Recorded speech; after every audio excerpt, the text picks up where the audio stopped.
Kita yang masih diberikan umur oleh Allah disertai kesehatan datang pada malam hari ini dalam rangka bertakziah pada malam yang ketujuh, yaitu atas wafatnya orang tua, abang, ataupun saudara, jiran dan tetangga kita, yaitu almarhum Bapak Adam Isrianto bin Muhammad, yang tentunya kita hadir pada saat ini berdoa kepada Allah, membaca takhtim, tahlil, lalu kita hadiahkan.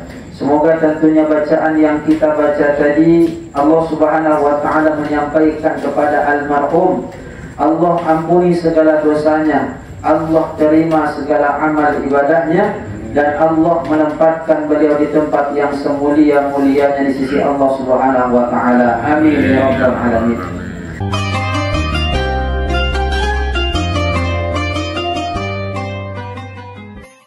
Assalamualaikum warahmatullahi wabarakatuh. Waalaikumsalam. Alhamdulillah. Alhamdulillahilladzi khalaqal mauta wal hayata liyabluwakum ayyukum ahsanu amala wa huwal azizul ghafur. Asyhadu an la ilaha illallah wahdahu la syarika lah. وأشهد أن سيدنا ونبينا محمدا عبده ورسوله لا نبي بعده. اللهم فصل وسلم وبارك على سيدنا محمد وعلى آله وأصحابه أجمعين. أما بعد، فقال الله تعالى في القرآن الكريم: أعوذ بالله من الشيطان الرجيم. بسم الله الرحمن الرحيم.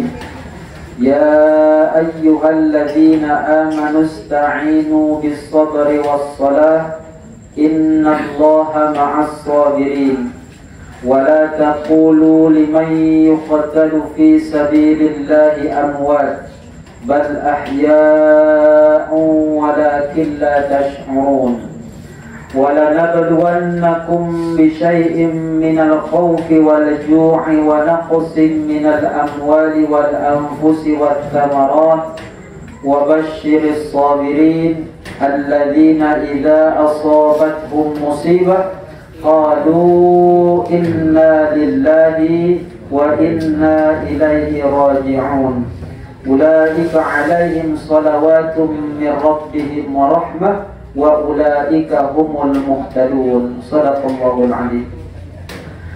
Walaupun pada pertemuan kita kali ini dalam rangka bertakziah, namun tidak ada salahnya buat kita untuk tetap memanjatkan puji syukur kehadirat Allah Subhanahu wa taala.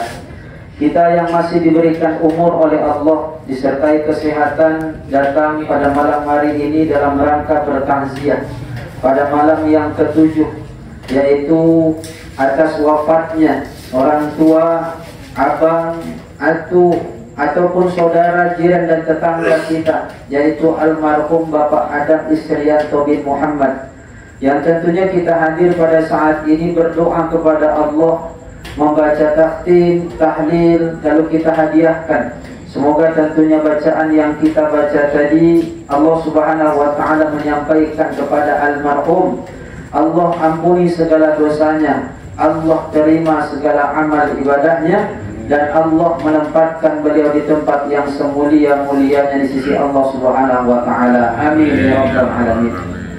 Salawat beserta salam semoga tetap tercurah kepada ruh junjungan alam, yakni Nabi Muhammad sallallahu alaihi wasallam. Allahumma shalli ala sayyidina Muhammad wa ala ali sayyidina Muhammad.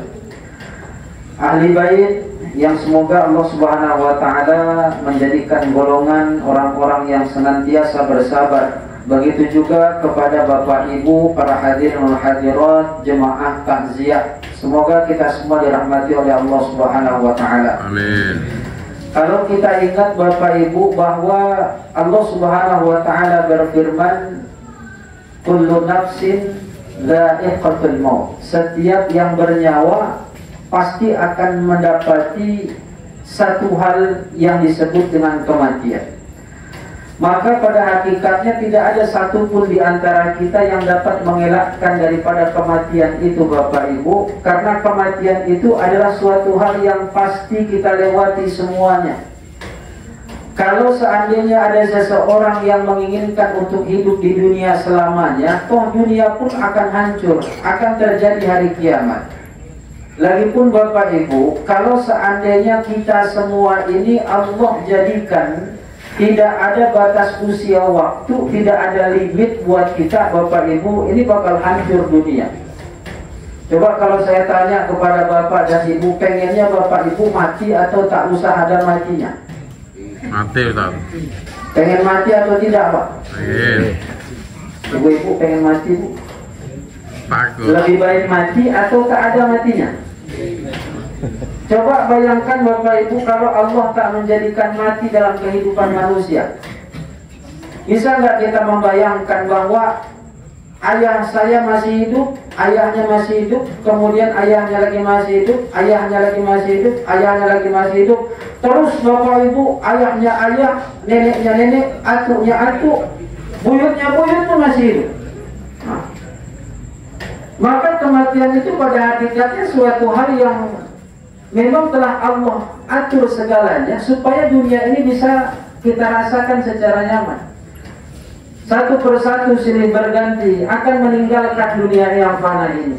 Dan kemudian yang kedua, kalau kira-kira ditanya sama Bapak Ibu, lebih baik Bapak Ibu mengetahui tentang waktu kematian itu atau tak usah kita tahu? Tak usah. Mau tahu atau enggak? Ibu-ibu mau tahu kapan kita wafat Bu? Kalau ibu-ibu mau katanya Pak, lebih baik tahu kapan matinya, kan gitu Bu. Supaya apa? Kalau ibu tahu nanti ibu matinya kapan? Siap-siap. Supaya siap-siap ngapain? Beres rumah katanya Pak. Kalau seandainya kita diberikan oleh Allah tentang pengetahuan kapan kita wafat, nggak bisa berjalan seperti ini dunia ini Bapak Ibu, hancur dunia. Andai kata misalkan kita nih, ya Bapak Ibu, kita semua umatnya Rasulullah Shallallahu Alaihi Wasallam, disamakan usia kita dengan Rasulullah Shallallahu Alaihi Wasallam. Berapa usianya Pak? 63 tahun, kurang lebih kan? Kalau seandainya semua umat Rasulullah ini Allah jadikan dengan umur seperti Rasulullah sama 63, hancur dunia. Kenapa bisa Ustaz katakan hancur? Orang yang masih usianya 40 tahun, maka dia pasti akan berpikir, matinya nanti masih lama kok, puas-puasin dulu aja buat dosa, nanti setahun terakhir barulah saya jadi orang yang soleh. Kan begitu. Lalu kalau seandainya kita tahu Bu kapan kita wafat, ini bahaya. Kenapa bisa bahaya? Contoh, misalkan Bapak dan Ibu tahu kapan suami Ibu meninggal. Siap-siap jodoh baru katanya. Ibu-ibu pula yang siap-siap jodoh baru, bukan begitu. Kalau seandainya tahu nih Bapak Ibu, Bapak-bapak kalau seandainya tahu nih Pak, kematian itu akan terjadi kepada kita hari esok, apa yang bakalan Bapak lakukan? Semua harta, nggak yakin jadi ibadah kita juga kan? Semuanya itu dilakukan hanya untuk beribadah kepada Allah. Harta yang ada semuanya bakal disedekahkan semuanya, tak ada satupun yang disisakan. Betul nggak? Nggak memikirkan lagi tentang dunia. Makanya kematian itu Allah buat secara tiba-tiba, supaya Bapak Ibu nggak bisa untuk bersiap mau ngapain, hutang masih ada di warung belum terbayar, itu nggak urusan, yang penting cabut. Kredit masih ada, tunggakan masih banyak, nggak bisa menunggu. Maka kematian itu didatangkan oleh Allah secara rahasia. Rasulullah Shallallahu Alaihi Wasallam aja nggak tahu tentang kematiannya, masa kita umatnya bisa tahu? Rasulullah nggak tahu Ustaz, nggak diberitahu oleh Allah. Ingat ketika malaikat Israel datang kepada Rasulullah saat itu yang dibukakan pintunya oleh Sayyidah Fatimah, ketika mengatakan, Assalamualaikum ya ahlan nabi, kata malaikat Israel. Assalamualaikum ya ahlan nabi. Pertama enggak dijawab, kedua enggak dibukakan pintu, yang ketiga makin keras suaranya. Assalamualaikum ya ahlan nabi. Lalu keluarlah Fatimah radhiyallahu anha. Dia pun langsung mengatakan, ayah sedang sakit. Yang datang ini bukan manusia, yang datang ini malaikat Israel. Lalu pada saat itu malaikat itu diam aja sambil nengok. Ayah sedang sakit, kata Fatimah. Dia diam aja. Udah dikatakan ayah sedang sakit, tak ada jawaban. Fatimah radhiyallahu anha menjumpai Rasulullah sallallahu alaihi wasallam. Lalu saat itu mengadukan. Apa kata Fatimah? Wahai ayah, di depan ada seseorang yang mirip seperti orang Badui. Ketika saya katakan ayah sedang sakit, tetapi dia tidak ada jawaban. Lalu Rasulullah Shallallahu Alaihi Wasallam melihat bagaimana ciri-cirinya. Seperti ini ayah, seperti ini, seperti ini. Lalu Rasulullah Shallallahu Alaihi Wasallam pun mengatakan bahwa kau tahu wahai putriku siapa yang datang itu? Siapa wahai ayah? Yang datang itu adalah yang membuat sepi keramaian. Yang datang itu yang memutuskan di setiap hubungan. Yang datang itu yang membuat kegelapan di antara alam yang terang benderang. Maka pada saat itu berdetak dengan kencang jantungnya Fatimah. Lalu pada saat itu pun Rasulullah SAW memerintahkan Fatimah agar membiarkannya masuk. Pada saat malaikat Israel masuk, Rasulullah itu bertanya, Bu, apa yang ditanyakan oleh Rasulullah? Wahai Israel, engkau datang kemari itu mau berkunjung, mau bertamu, atau mau mencabut nyawa? Kalau Rasulullah tahu nggak akan bertanya, kan Pak? Karena Rasulullah nggak tahu, makanya bertanya mau berkunjung atau mau mencabut nyawa.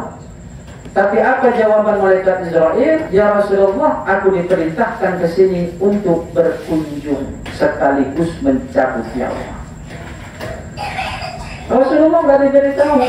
Dalam keadaan sakit yang kritis saat itu Rasulullah Shallallahu Alaihi Wasallam. Maka kita ini Bapak Ibu, makanya nggak diberitahu usia kita ini memang diberikan oleh Allah suatu batasan, tapi tidak diberitahukan, dibukakan rahasia kapan kita akan kembali kepada Allah. Yang kedua, kalau seandainya nih Bapak Ibu, seandainya usia kita itu seluruh manusia sama, ya, kita samakan seperti Nabi yang pertama Allah ciptakan. Siapa itu? Nabi Adam alaihissalam. Kira-kira berapa usia Nabi Adam? 1000 tahun. Ibu mau usia 1000 tahun? Mau enggak Bu? Bapak mau usia 1000 tahun Pak? Enggak. Enggak ada kawan nanti Ustaz. Enggak ada kawan. Usia 1000 tahun, andai kata Allah kasih kita semuanya dengan usia yang sama, ini dunia pun bakalan hancur. Andai kata nih Bapak Ibu, kita umat Muhammad diberikan oleh Allah usia 1000 tahun, dan kemudian umur usia 70 datang, bisa lagi untuk ke masjid.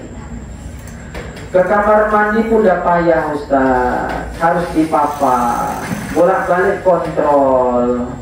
Kemudian bolak-balik minum obat, harus ketergantungan. Kalau misalkan nggak minum obat, tensinya naik lagi. Itu usianya berapa tahun Ustaz? Masih usianya 70 tahun. Ke kamar mandi pun 70 tahun, 80 tahun udah nggak sanggup lagi. Ya.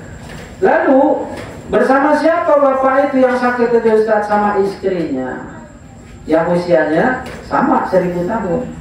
Kira-kira Ibu mau nggak mengurus Bapak 920 tahun lagi? Hah? Jujur, katanya sehidup semati. Jangankan 900 tahun lah, setahun aja udah. Nggak usah dibilang lagi. Sama-sama paham, ya. Rahasia umum sebenarnya. Makanya Allah jadikan kematian itu rahasia, rahasia yang tidak akan diberitahukan oleh Allah Subhanahu wa taala kepada kita. Akan tetapi apa yang harus kita perbuat, yang harus kita lakukan, ada nasihat dari para ulama yang harus kita ingat. Apa kata mereka? kun fikum nasaih.